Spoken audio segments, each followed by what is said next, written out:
Assalamualaikum warahmatullahi wabarakatuh. Hai teman-teman semuanya. Perkenalkan saya Redina Pasya Amanda dengan NIM 0503223121. Saya mahasiswi dari Prodi Perbankan Syariah 5B, Fakultas Ekonomi dan Bisnis Islam di Universitas Islam Negeri Sumatera Utara. Baiklah, pada kesempatan kali ini saya akan menjelaskan kepada teman-teman nih mengenai akad murabahah bil wakalah. Video ini dibuat untuk memenuhi tugas pada mata kuliah Desain Akad Perbankan Syariah dengan dosen pengampu Bapak Dr. Sugianto MA. Pengertian akad murabahah bil wakalah. Akad murabahah bil wakalah adalah akad jual beli di mana lembaga keuangan syariah memberi kuasa kepada nasabah atau mewakilkan pembelian kepada nasabah untuk membeli barang atau produk yang diinginkan ke pihak supplier. Setelah produk tersebut didapatkan oleh nasabah, kemudian lembaga keuangan syariah menjual kembali produk tersebut kepada nasabah dengan skema murabahah yang dimana lembaga keuangan syariah menjualnya dengan memberikan harga pokok ditambah dengan margin keuntungan yang telah ditentukan oleh pihak lembaga keuangan syariah tersebut. Kemudian nasabah melunasi pembelian tersebut secara kredit dengan jangka waktu pengembalian yang telah disepakati oleh pihak lembaga keuangan syariah dan nasabah. Dalam mekanisme akad pembiayaan murabahah bil wakalah, kira-kira teman-teman tahu nggak nih akad apa yang dilaksanakan terlebih dahulu? Apakah akad murabahah atau apakah akad wakalah? Nah, jadi dalam mekanisme akad pembiayaan murabahah bil wakalah, akad pertama yang dilaksanakan yaitu akad wakalah.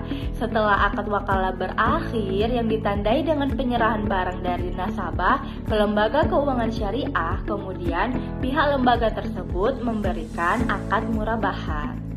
Pemberian wakalah dalam transaksi murabahah sesungguhnya telah diatur dalam Fatwa Dewan Syariah Nasional Majelis Ulama Indonesia nomor 04/DSN MUI/4 Romawi/2000 tentang murabahah.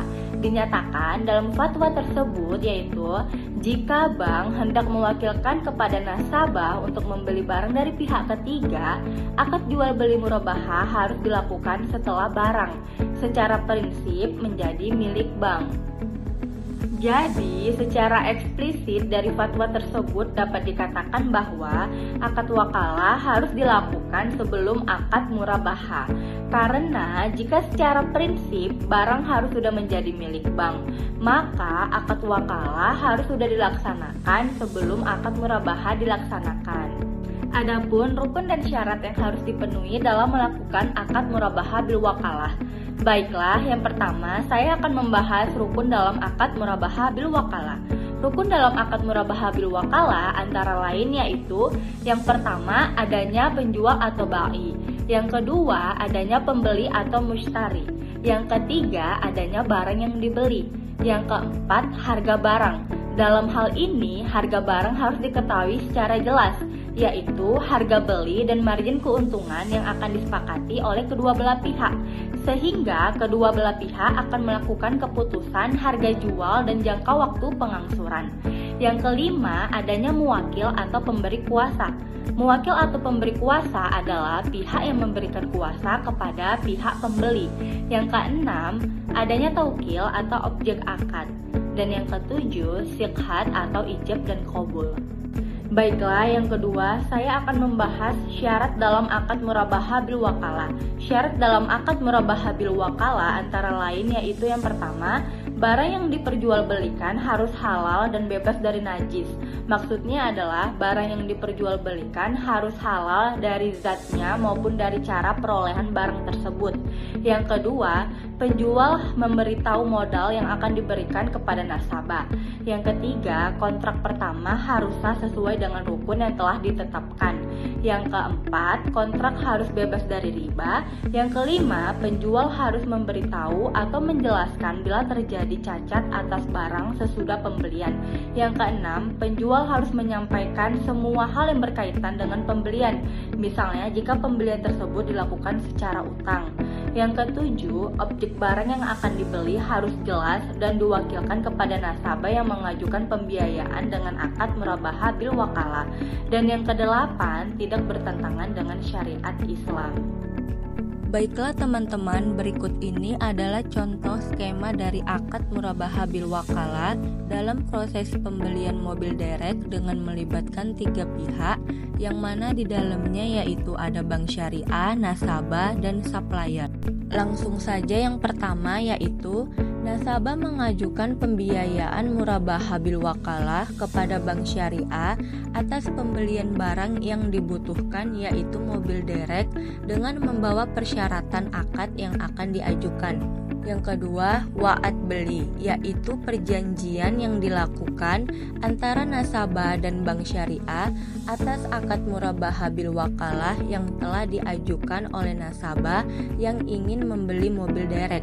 Yang ketiga, bank syariah memberikan akad wakalah dan mewakilkan pembelian kepada nasabah untuk membeli barang yang dibutuhkan yaitu mobil derek.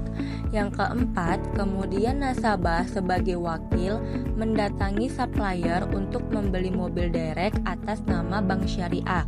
Yang kelima, bank syariah kemudian membayar pembelian mobil derek yang telah dipesan nasabah kepada supplier. Yang keenam, kemudian nasabah dan bank syariah melakukan penandatanganan akad jual beli atas mobil derek yang telah dibeli nasabah. Yang ketujuh, adanya akad wakalah dari bank syariah ke supplier untuk serah terima mobil derek ke nasabah. Yang kedelapan, mobil derek dikirim langsung oleh supplier atau bank syariah ke nasabah. Dan yang kesembilan, nasabah melakukan pembayaran cicilan atau tangguh kepada bank syariah atas mobil derek yang sudah dibeli nasabah dengan membayar harga pokok ditambah margin keuntungan yang telah disepakati bersama antara bank syariah dan nasabah di awal perjanjian akad. Baiklah, sekian materi yang dapat saya sampaikan. Semoga dapat bermanfaat dan memberikan ilmu baru bagi teman-teman semua. Apabila ada kesalahan kata dalam penyampaian materi saya, mohon maaf. Wabillahi taufiq walhidayah. Wassalamualaikum warahmatullahi wabarakatuh.